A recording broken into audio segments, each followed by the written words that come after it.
So if you're like me, you really appreciate a good cup of espresso. I have had this Cuisinart over here for probably about, I'd say probably about 2 years.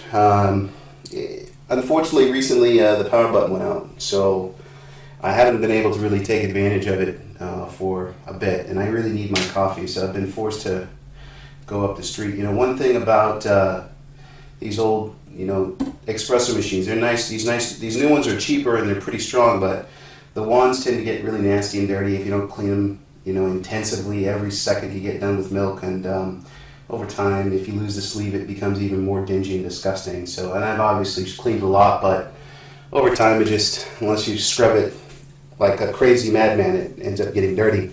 So, in my new search for a machine, I got online, did some research, and found that in Europe there seems to be quite a big craze on this device called the Nespresso Citiz, and really anything that's Nespresso. And what Nespresso is essentially is a company.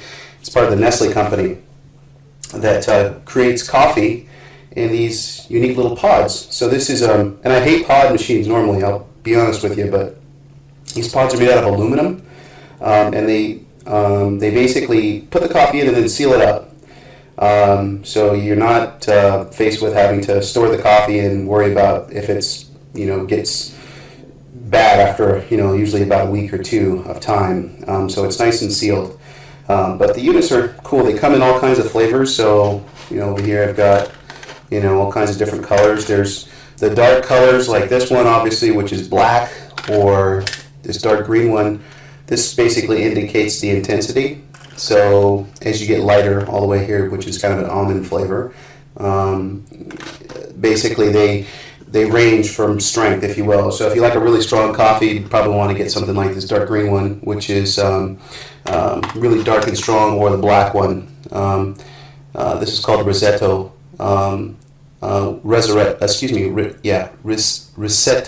Risetto. They're all in Italian. So I don't speak very well Italian. So, but while I was in Europe, one of the things I did notice was the strong, really good coffee that was there. I'm not talking about burnt Starbucks coffee. I'm talking about really good coffee in Europe, and this machine obviously is meant really for that.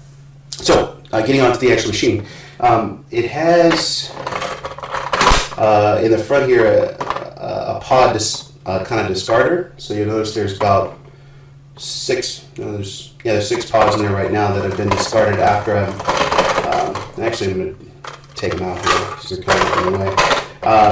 The pods basically, after you get done using the machine, the pods basically shoot out the bottom so that you can get rid of them. But the top here is where you load the pods. So I'll just kind of take you up here. It's just a hole essentially.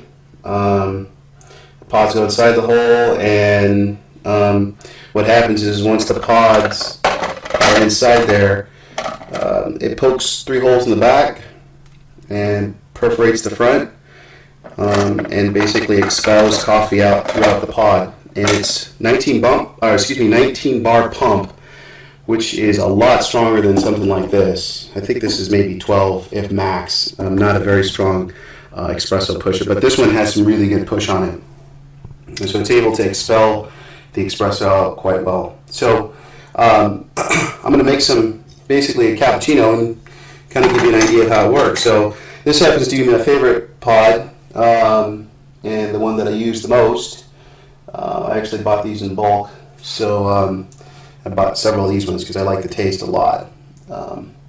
So essentially I'll put the pod up in the inside, press the machine down. I actually need to warm it up, so you're going to have to bear with me a bit here. But you'll notice here on the top there's basically 2 buttons. This button on the left here is for a short pull, and this is for a longo, which is a long pull. It basically gives you more of that American style coffee that probably many people are used to. In the back here, I got this with milk. This is called the Citiz with milk, and this is essentially a milk frother. So I've already actually added some almond milk, which, by the way, for any of you that may or may not have tried to whip almond milk, is really, really difficult to whip. It's just it's very painful because doesn't have the consistency of milk. Milk doesn't really get along with my stomach, so I tend to not really like to drink milk a lot. Down here is where you would store the different attachments. So right now it's the whipper, but inside on this unit is this is what you use for a traditional latte. So that's available. And you can get the unit without this milk attachment, but it's great to have. I like to drink my coffee with milk. Some people don't. So getting onto the unit, so it's all warmed up now. I'm going to start the milk up, and you can hear that. I don't know if you can hear that, but it's really, really quiet. Really, really quiet. Like I could barely even hear it, which is kind of nice. It's not like a traditional frother, steam frother, which is, making a bunch of noise and sounds like, the demons of hell screaming. It's really loud. So anyway, we'll put it down here. Kind of give you guys an idea of how this machine works. So I'm just going to take a traditional pull. So I just push this button once, and the coffee begins coming out. It makes a really good crema. It is just, the crema on this coffee is super thick. I actually was really surprised at how thick it is. You can't really see in the cup. You kind of get a sense, a little bit, but it is really thick. It's very nice. Usually, at least a couple millimeters on the top of crema, which is really, obviously, very nice to have. This is my favorite coffee shop, which is Mirage Coffee. They're actually on Vancouver Island, so they're unfortunately unavailable here in BC, which kind of sucks, which means I'm faced with using this machine to try to emulate. But anyway, the coffee, or excuse me, the milk. So as I stated, almond milk is really tough to whip.